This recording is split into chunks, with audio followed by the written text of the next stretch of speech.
نحمده ونستعينه ونصلي على رسوله الكريم أما بعد.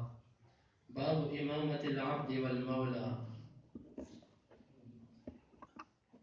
وكانت عائشة يؤمها عبدها ذكوان من المصحف وولد البغي والأعرابي والغلام الذي لم يحتلم، لقول النبي صلى الله عليه وسلم: يؤمهم أقرأهم لكتاب الله ولا يمنع العبد من الجماعة بغير علة.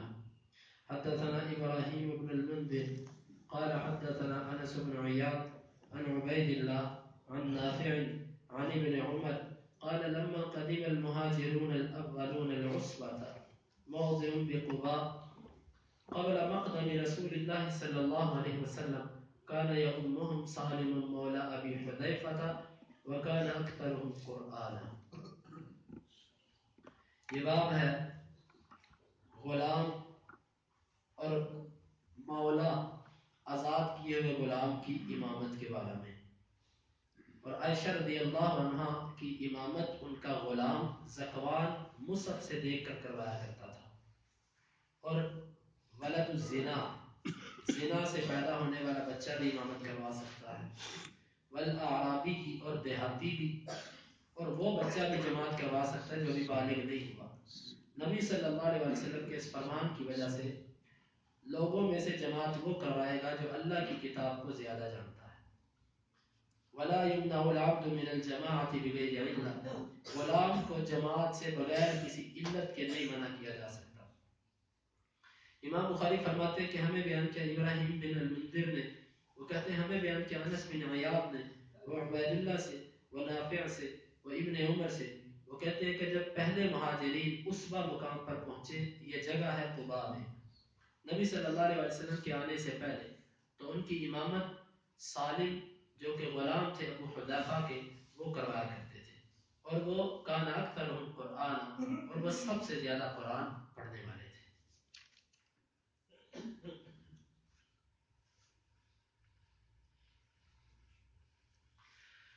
یہ باب ہے کہ غلام جماعت کروا سکتا ہے کہ نہیں کروا سکتا. غلام کس کو کہتے ہیں؟ غلام وہ ہوتا ہے کہ کافروں کے ساتھ جنگ ہوئی، جنگ کے دوران جو کافروں کے لوگ قیدی بنے، ان کو غلام بنایا جاتا ہے. کسی آزاد انسان کو غلام نہیں بنایا جا سکتا. یہ جو ہمارے گھروں میں کام کرتے ہیں یہ ہمارے ملازم ہیں، یہ ہمارے غلام نہیں ہیں. غلام زر خرید ہوتا ہے، پیسے دے کر خریدا جاتا ہے، تنخواہ دے کر کسی سے کام کروانا یہ غلامی نہیں ہوتی. تو غلام جو خریدا ہو انسان نے، جو شروع میں کافر تھا بعد میں چاہے مسلمان ہو گیا ہو، اس کی امامت کیا وہ امام بن سکتا ہے کہ نہیں بن سکتا؟ اس میں امام بخاری رحمہ اللہ نے 4 قسم کے لوگوں کا ذکر کیا. ان میں اختلاف ہے، اس لیے امام بخاری نے باب باندھا. کچھ علماء کا قول یہ ہے کہ غلام جو ہے وہ آزاد لوگوں کی امامت نہیں کروا سکتا. مصنف عبد الرزاق کے اندر ایک ایسی ضعیف روایت بھی موجود ہے. امام بخاری رحمۃ اللہ علیہ نے باب باندھ کر اس حدیث کے ضعف کی طرف اشارہ کیا کہ وہ حدیث ضعیف ہے. اصل مسئلہ یہ ہے کہ امام غلام جو ہے یہ جماعت کروا سکتا ہے. دلیل کے طور پر عائشہ رضی اللہ عنہ کا عمل پیش کیا کہ ان کا ایک غلام تھا ذکوان، اس کی کنیت تھی ابو عمرو. عائشہ رضی اللہ عنہ نے اس کو مدبر غلام بنایا تھا. مدبر کا مطلب یہ ہوتا ہے کہ جب میں فوت ہو جاؤں گی تو میرے بعد یہ آزاد ہو جائے گا. یہ مدبر غلام تھا. اس کو امام رکھا ہوا تھا، یہ رمضان میں آتا اور عائشہ رضی اللہ عنہ کی امامت کرواتا. کیونکہ جو زر خرید غلام ہوتا ہے اس سے پردہ نہیں ہوتا، لیکن یہ جو گھروں میں ملازم ہیں ان سے پردہ ہے. تو غلام یہ آ کر عائشہ رضی اللہ عنہ کی جماعت کرواتا تھا اور مصحف سے دیکھ کر، قرآن سے اوپر سے دیکھ کر پڑھتا تھا.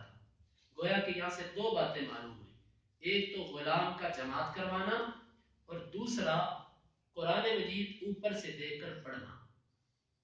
اور اب پیچھے کھڑے ہو کر قرآن کھولنا تو یہ بھی ثابت ہے. انس رضی اللہ عنہ جماعت کروایا کرتے تھے. ایک ان کا غلام تھا جو پیچھے مصحف لے کر کھڑا ہوتا تھا، جہاں کہیں ان کو شبہ پڑتا، غلطی لگتی، وہ ان کو وہاں سے ان کی تصحیح کر دیتا، اصلاح کر دیتا. مصحف قرآن مجید کھول کر جماعت کروائی بھی جا سکتی ہے، قرآن مجید کھول کر پیچھے قرآن سنا بھی جا سکتا ہے. لیکن یہ نہیں کہ ہر بندہ قرآن کھول کے پیچھے کھڑا ہو جائے. اس میں زیادہ پھر امام کے لیے بھی بعض دفعہ مشکل بن جاتی ہے کہ زیادہ بندے جب قرآن کھول لیتے ہیں پھر ہر کوئی لقمہ فتح دینے کی کوشش کرتا ہے. تو ایک آدھے بندے کا جواز ملتا ہے، باقیوں کو چاہیے کہ توجہ سے وہ قرآن مجید کو سنیں. مصحف سے دیکھ کر قرآن پڑھنا بعض علماء اس کے قائل نہیں ہیں، لیکن اس کا جواز ملتا ہے. راجح بات یہ ہے کہ یہ بھی دیکھ کر مصحف قرآن اوپر سے دیکھ کر نماز پڑھائی بھی جا سکتی ہے اور پیچھے کھڑے ہو کر سنا بھی جا سکتا ہے. دوسرا اختلافی مسئلہ یہ تھا کہ ولد الزنا، زنا سے بچہ پیدا ہوا، یہ بچہ دین کا علم حاصل کر گیا، آیا کہ یہ امامت کروا سکتا ہے نہیں کروا سکتا؟ کچھ علماء کہتے ہیں یہ نہیں کروا سکتا. کیوں؟ اس لیے کہ کل کو اگر یہ مسلح پر کھڑا ہوگا تو لوگ باتیں کریں گے. جن لوگوں نے اس کا انکار کیا ہے، امام مالک وغیرہ، انہوں نے اسی لیے ناپسند کیا کہ مسلح پر کھڑا ہوگا، لوگ اس کے پیچھے باتیں کریں گے، لوگ زنا سے پیدا ہونے والا ہمارا امام بن گیا، تو لوگ اس سے فتنے میں واقع ہو جائیں گے، غیبت اور چغلی میں واقع ہو جائیں گے. یہ ان کی رائے ہے. لیکن امام بخاری رحمۃ اللہ علیہ اپنے موقف کو بڑے زبردست دلائل سے ثابت کر رہے ہیں کہ اس میں بچے کا کیا قصور ہے، زنا سے پیدا ہونے والے بچے کا اس میں کیا قصور ہے. وہ تو اگر اس نے دین کا علم حاصل کر لیا، قرآن پڑھ لیا، تو وہ حق رکھتا ہے کہ اس کو مسلح پر کھڑا کیا جائے. کیونکہ قرآن اور اسلام نے جو معیار مقرر کیا ہے وہ یہ ہے کہ جو اللہ کی کتاب کو زیادہ جانتا ہے وہ مسلح پر کھڑا ہوگا. اور اگر ایک بچہ وہ زنا سے پیدا ہوا لیکن اس نے دین کا علم حاصل کیا، قرآن کا علم حاصل کیا، وہ سارے علاقے سے بڑا عالم اور قاری ہے، تو اس کا حق بنتا ہے وہ مسلح پر کھڑا ہو. یہ امام بخاری کا موقف ہے اور اس پر وہ دلیل بھی پیش کرتے ہیں. تیسرا کہ اعرابی دیہاتی آدمی کے بارے میں بھی بعض علماء کہتے ہیں کہ یہ امام نہیں بن سکتا شہریوں کا. کیوں؟ اس کو مسائل کا پتہ ہی نہیں ہوتا. اکثر دیہاتی لوگ اپنے گھروں میں نماز پڑھ لیتے ہیں اور دین کا علم ان کے پاس نہیں ہوتا، جہالت زیادہ ہوتی ہے، تو اس لیے وہ کہتے ہیں کہ وہ بھی شہریوں کی جماعت نہ کروائے. لیکن امام بخاری رحمۃ اللہ علیہ کی بات وزنی ہے کہ یہاں پر اس دیہاتی کی بات نہیں ہو رہی کہ جس کو مسائل کا علم پتا. یہاں پر تو وہ دیہاتی کی بات کی جا رہی ہے جو کتاب اللہ سب سے زیادہ جانتا ہے. تو جب اللہ کی کتاب کو وہ سب سے زیادہ جانتا ہے تو وہ شہریوں سے بہتر ہوا. اور چوتھی چیز کہ بچہ، بعض علماء کہتے ہیں کہ بچہ جماعت نہیں کروا سکتا. کیوں نہیں کروا سکتا؟ ان کی دلیل اس میں یہ ہے کہ وہ کہتے ہیں کہ بچہ ہوتا ہے چھوٹا، اس کو اتنا مسائل کا پتہ نہیں ہوتا. لیکن حدیث کے اندر آتا ہے کہ عمر بن سلمہ رضی اللہ عنہ، بخاری کی حدیث ہے، وہ 7 سال کے تھے جب ان کی قوم مسلمان ہوئی، تو ان کی قوم میں سب سے زیادہ قرآن اسی عمر بن سلمہ کو یاد تھا. وہ کس طرح یاد تھا؟ عرب لوگ بڑے ذہین ہیں، آج بھی ذہین ہیں عرب لوگ، ہم سے بہت ذہین ہیں. تو وہاں سے عرب قافلے گزرتے تو یہ بچہ اس وقت بطور معلومات اور دلچسپی اور مزاح گزرنے والے قافلوں سے پوچھتا وہ نبی پر کیا اترا ہے، وہ اس کو قرآن پڑھ کے سناتے، یہ آیتیں اتری، اس کو یاد ہو جاتی. تو جب یہ مسلمان ہوا اس کو قرآن یاد تھا، تو نبی صلی اللہ علیہ وسلم نے فرمایا کہ تم میں سے امامت وہ کروائے جو اللہ کی کتاب کو سب سے زیادہ جانتا ہے. تو جب یہ قوم والے آئے، انہوں نے دیکھا کہ ان میں سے سب سے بڑا قاری جو ہے وہ 7 سال کا بچہ عمر بن سلمہ ہے. انہوں نے پکڑ کے اس کو مسلح پر کھڑا کر دیا. اور حالت یہ تھی کہ عمر بن سلمہ کہتے ہیں کہ میرے پاس ان دنوں اپنا کولہ ڈھانپنے کے لیے، اپنی پٹھی ڈھانپنے کے لیے میرے پاس چادر پوری نہیں تھی. جب میں سجدہ کرتا تھا تو میری پیٹھ پیچھے سے ننگی ہو جاتی. ایک بی بی نے کھڑے ہو کر کہا کہ غطوا استقاریکم، اپنے قاری کی پیٹھ تو ڈھانپ لو. تو کہتے ہیں انہوں نے چندہ اکٹھا کر کے میرے لیے ایک شلوار خریدی، اور مجھے جتنی خوشی اس کی ہوئی، کبھی کسی چیز کی خوشی نہیں ہوئی تھی کہ مجھے مسجد والوں نے پیسے اکٹھے کر کے ایک شلوار دے کر دی کہ لے تو یہ پہن کر جماعت کروایا گیا. تو وہ ان کے امام رہے. اب افسوس یہ ہے اس واضح حدیث کو بعض لوگ کہتے ہیں جی اللہ کے نبی کو پتہ نہیں تھا، اللہ کے نبی کو پتہ نہیں تھا کہ یہ 7 سال کا بچہ امام ہے. وگرنہ آپ اندازہ لگائیے کہ ایک مسئلہ سارے صحابہ اس میں غلطی کر دے اور اللہ کے نبی کو پتہ ہی نہ چلا. وحی جب اترتی تھی تو اگر کوئی غلط کام ہوتا تھا تو اللہ تعالیٰ فوری طور پر وحی اتار دیتے تھے کہ میرے نبی فلاں جگہ پر غلط کام ہے، آپ ان کو روک دیجیے. اسی سے صحابہ کا استدلال تھا عزل کا. عزل یہ ہوتا ہے کہ بندہ اپنے گھر والوں کے قریب جائے اور جس وقت انزال کا وقت آئے، پانی نکلنے کا وقت آئے، تو وہ گھر والوں سے جدا ہو جائے، یعنی کہ پانی جسم کے اندر خارج نہ کرے، باہر خارج کرے۔ آج اس عزل کے لیے جدید طریقے ہیں، کچھ ایسے لفافے استعمال کیے جاتے ہیں، تو یہ عزل ہوتا تھا۔ یہ اس دور میں بھی کیا جاتا تھا کہ بچہ پیدا نہیں کرنا چاہتے ابھی تو وہ عزل کرتے تھے کہ عین وقت میں وہ دور ہو جاتے تھے۔ تو صحابہ سے کسی نے پوچھا کہ عزل اس کے جواز کی کیا دلیل ہے؟ وہ کہتے کنا نعزل والقرآن ینزل، ہم عزل کیا کرتے تھے اور قرآن اترتا تھا۔ کیا مطلب؟ اگر یہ ہمارا عزل والا عمل غلط ہوتا تو قرآن ہمیں وہاں پر ٹوک دیتا۔ صحابہ کا بھی یہ موقف تھا کہ ہم جو بھی عمل کریں گے اگر وہ غلط ہوگا تو اللہ پوری وہی نازل کر دے گا، کیونکہ وہی اترتی تھی اس وقت۔ تو اس لیے عمر بن سلمہ رضی اللہ عنہ کا یہ جو عمل ہے یہ بالکل وہ جماعت کرواتے تھے، اللہ کے نبی صلی اللہ علیہ وسلم کے زمانے میں تھا۔ یہ ہو ہی نہیں سکتا کہ غلط کام اللہ کے نبی کے زمانے میں ہوتا رہے اور اللہ کے نبی کو پتہ نہ چل سکے۔ یہ بہت بڑی جسارت ہے حدیث کے بارے میں۔ بلکہ کراچی سے کسی نے، میرے پاس اس کی فوٹو کاپی موجود ہے میری لائبریری میں، ماہنامہ تجلی ایک انڈیا سے رسالہ نکلتا ہے دارالعلوم دیوبند سے، اس میں ایک کراچی سے کسی نے سوال لکھا کہ ہمارے ہاں ایک حافظ صاحب ہیں جو ہمیں تراویح پڑھاتے ہیں اور وہ ابھی بالغ نہیں ہوئے، تو کبھی کبھار وہ ہمیں عشاء کی نماز بھی پڑھا دیتے ہیں، کیا ہماری ان کے پیچھے نماز ہو جاتی ہے؟ قرآن و حدیث کی روشنی میں جواب دیں۔ انہوں نے جواب یہ دیا، 1974 کا شمارہ ہے، میرے پاس اس کی فوٹو کاپی ہے۔ انہوں نے کہا کہ آپ نے دو چیزیں ہیں آپ کی بات میں، ایک تو یہ کہ چھوٹا نابالغ بچہ امامت کروا سکتا ہے کہ نہیں کروا سکتا، فرض نماز نہیں کروا سکتا، فرض نماز ہماری فقہ کے مطابق وہ بچہ نہیں کروا سکتا، نفل نماز کروا سکتا، اور آپ کا سوال صرف فرض کے بارے میں تھا لہذا وہ نہیں کروا سکتا۔ باقی رہا آپ کا یہ سوال کہ قرآن و حدیث کی روشنی میں جواب دیجئے، تو یہ آپ کے اس قاعدے سے ناواقفیت کی علامت ہے کہ مقلد کے لیے قرآن و حدیث نہیں بلکہ اس کے لیے اس کے امام کا قول ہوتا ہے۔ امام کے قول کی بات کرو، قرآن و حدیث کی بات نہیں کرو۔ اور ایک جگہ پر واضح ہے، آج بھی میں کچھ شروحات دیکھ رہا تھا بخاری کی، کچھ ایسے لوگوں کی کہ جو اپنے آپ کو کسی مکتب فکر کا پابند سمجھتے ہیں۔ یاد رکھو ہم اپنے آپ کو کسی مکتب فکر کا پابند نہیں کہتے، ہم کہتے ہیں امام ابو حنیفہ بھی ہمارے ہیں، امام مالک، امام شافعی، احمد بن حنبل، سارے امام ہمارے ہیں، ہم ان سب کا احترام کرتے ہیں، اللہ کی قسم ہم ان سے محبت کرتے ہیں، ہم ان کی توہین میں ہم ان کی توہین قطعا نہیں کرتے، اور ان کی توہین کرنے والے کو ہم اہل حدیث نہیں کہتے۔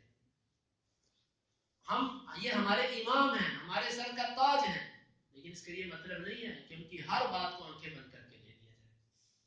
اللہ کے رسول سے بڑھ کے کسی کی ذات نہیں ہے، ہم ان کی ہر بات کو اللہ کے رسول کی بات کے ساتھ میچ کرتے ہیں، اگر موافق ہو تو ہم لیتے ہیں، اگر مخالف ہو تو ہم کہتے ہیں کہ ان کو اس کا اجر مل گیا اجتہاد کرنے کا، انہوں نے جان بوجھ کر حدیث کی مخالفت نہیں کی، ان تک حدیث نہیں پہنچ پائی، اس کی کئی وجوہات ہو سکتی ہیں، ہمارے لیے لازمی ہے کہ ہم حدیث پر عمل کریں۔ اندازہ کیجئے کہ کہا کہ امامت نہیں ہو سکتی، بخاری کی حدیث، اور رہا آپ کا یہ مسئلہ قرآن و حدیث والا، تو حدیث ہمارے لیے نہیں ہے، ہمارے لیے امام کا قول ہے۔ بھائیو یہ جسارت اتنی بڑی یہ انسان میں نہیں ہونی چاہیے۔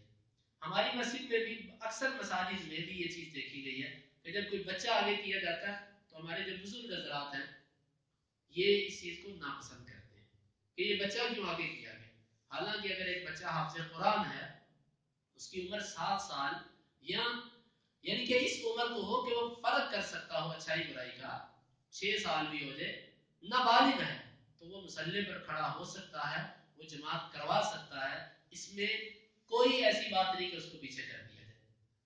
اور جب وہ مصلی پر کھڑا ہو سکتا ہے تو پھر ایسے بچے کو پہلی صف میں بھی بعض دفعہ کھڑا کیا جا سکتا ہے۔ بچے میں فرق ہوتا ہے، ہر بچے کا ایک اعتبار نہیں ہے، ایسے بچے کو بھی بعض دفعہ پہلی صف میں اگر آ جائے تو اس کی حوصلہ افزائی ہونی چاہیے، ہاں بیٹا اب آپ سے قرآن آپ قاری صاحب ہو، ٹھیک ہے آپ کھڑے ہو جو یہاں پر ہمارے ساتھ۔ تو یہ اس میں ہمیں بھی تھوڑی سی اپنے ذہن کے اندر وسعت رکھنی چاہیے۔ یہ چاروں کے بارے میں فرمایا کہ یہ جماعت کروائیں گے، کیوں؟ اللہ کے نبی کا عام حکم ہے کہ جماعت وہ کروائے جو تم میں سے قرآن کو زیادہ پڑھتا ہے، تو جو وہ غلام ہو، وہ ولد الزنا ہو، یا وہ دیہاتی ہو یا وہ بچہ ہو، جو قرآن کو زیادہ سمجھتا ہے وہ مصلی کا حقدار ہے۔ وَلَا يُمْنَعُ الْعَبْدُ مِنَ الْجَمَاعَةِ بِغَيْرِ عِلَّةٍ، بغیر کسی وجہ کے بچے کو مصلی سے روکا نہیں جا سکتا۔ ہاں اگر امام کے اندر کردار کی خرابی ہے، لوگ اس پر انگلیاں اٹھاتے ہیں، تو پھر ایسے بندے کو مصلی پر بھی کھڑا ہونے دینا چاہیے۔ لیکن اگر اس کو ہٹانے سے فتنہ پیدا ہوتا ہو تو پھر جس کا دل کرے نماز پڑھے، جس کا دل کرے وہ کہیں اور چلا جائے۔ باقی ایسا امام کہ جس کے کردار پر لوگوں کے اعتراض ہو، اس کو بھی مصلی پر کھڑا اس لیے نہیں کرنا چاہیے کہ اس سے خرابی پیدا ہوتی ہے۔ ان چاروں میں سے اگر کسی کے کردار کا مسئلہ ہو تو پھر جو با کردار انسان ہے اس کو مصلی پر کھڑا کرنا چاہیے۔ حدیث یہ ہے کہ جس وقت پہلے مہاجرین ہجرت کر کے آئے تو وہ اسبا جگہ پر ٹھہرے، یہ قباء کے پاس ایک جگہ ہے۔ ابھی نبی صلی اللہ علیہ وسلم تشریف نہیں لائے تھے تو قوم کے اندر عمر فاروق رضی اللہ عنہ جیسے عظیم انسان بھی تھے اور کبار صحابہ بھی موجود تھے، لیکن اس وقت جماعت کون کرواتا تھا؟ سالم جو کہ غلام تھے ابو حذیفہ رضی اللہ عنہ، اور یہ ایک انصاری عورت کے غلام تھے۔ یہ مصلی پر کھڑے ہو کر جماعت پیچھے سارے کبار صحابہ کھڑے، کیوں؟ قرآن زیادہ یاد تھا۔ اس لیے جس کو قرآن زیادہ یاد ہو وہی اس مصلی کا حقدار ہے، وہ غلام ہو وہ بچہ ہو، باقی سب اس کے پیچھے کھڑے۔ یہ ہے قرآن کی وجہ سے عزت، یہ اللہ تعالیٰ نے قرآن کی وجہ سے عزت دی اس بچے کو، دنیا میں بھی اور آخرت میں بھی ایسی عزت ملے گی۔ اس لیے اپنے بچوں کو حافظ قرآن بناؤ، اپنے بچوں کو دین کے قریب کرو، ان کو دین سے دور مت کیجیے۔ اگلی حدیث بھی اسی سے متعلقہ ہے کہ امام بخاری فرماتے ہیں ہمیں بیان کیا محمد بن بشار نے، وہ کہتے ہیں ہمیں بیان کیا یحییٰ نے، وہ کہتے ہیں ہمیں بیان کیا شعبہ نے، وہ کہتے ہیں مجھے بیان کیا ابو التیاح نے انس رضی اللہ عنہ سے، وہ نبی صلی اللہ علیہ وسلم سے آپ نے فرمایا اسمعوا واطیعوا، تم سنو اور اطاعت کرو، وان استعمل حبشی کان رأسہ ذبیبۃ، اگرچہ تمہارے اوپر عامل ایک حبشی کو بنا دیا جائے، اگرچہ اس کا سر منقے کی طرح، حبشی بھی تمہارا امام بن جائے، امام سے مراد خلیفہ اس کو تمہارا امیر مقرر کر دے، اس علاقے کا اس ٹاؤن کا ناظم امیر چیئرمین یہ غلام حبشی، اور منقے کی طرح اس کا سر ہو، چھوٹا سا اس کا سر، کالی سی اس کی شکل، بعض روایت میں کان کٹے ہو اس کے، تو تم نے اس کی اطاعت کرنی۔ کیا مطلب اس حدیث میں؟ پہلے یہ ہوتا تھا کہ جو مسلمانوں کا حاکم ہوتا تھا وہی امامت بھی کروایا کرتا تھا۔ ابھی تو ہمارے حکمران ایسے ہیں کہ امامت تو دور کے بعد مسجد میں بھی نہیں آتے، اللہ ان کو توفیق دے۔ پہلے یہ ہوتا تھا کہ جو خلیفہ ہوتا تھا وہی مصلی پر آ کر جماعت کرواتا تھا، تو کہا کہ اگر وہ حبشی تمہارا عامل بنا دیا جائے، تمہارے پر امیر بنا دیا جائے، تو ظاہر ہے امامت بھی وہ کروائے گا، جب وہ امامت کروائے گا تو اس کے پیچھے تم نے نماز پڑھنی، لہذا غلام کے پیچھے نماز پڑھنے کا مسئلہ بھی ثابت ہوا۔ غلام آزاد ہو یا موجود ہو، غلامی میں ہو، یہ جماعت کروا سکتا ہے۔ یہی امام بخاری رحمۃ اللہ علیہ کا موقف ہے، اور حدیث سے اسی کو تقویت ملتی ہے۔ اللہ رب العزت سے دعا ہے کہ ہمیں کتاب و سنت کو سمجھنے کے اس پر عمل کی توفیق عطا فرمائے۔ اللهم انفعنا بما علمتنا وعلمنا ما ينفعنا وزدنا علما۔ اللهم اقسم لنا من خشيتك ما تحول به بيننا وبين معصيتك، ومن طاعتك ما تبلغنا به جنتك، ومن اليقين ما تهون به علينا مصائب الدنيا، متعنا اللهم بأسماعنا وأبصارنا وقواتنا أبدا ما أحييتنا، واجعله الوارث منا، واجعل ثأرنا على من ظلمنا، ولا تجعل مصيبتنا في ديننا، ولا تجعل الدنيا أكبر همنا ولا مبلغ علمنا، ولا تسلط علينا من لا يرحمنا، وآخر دعوانا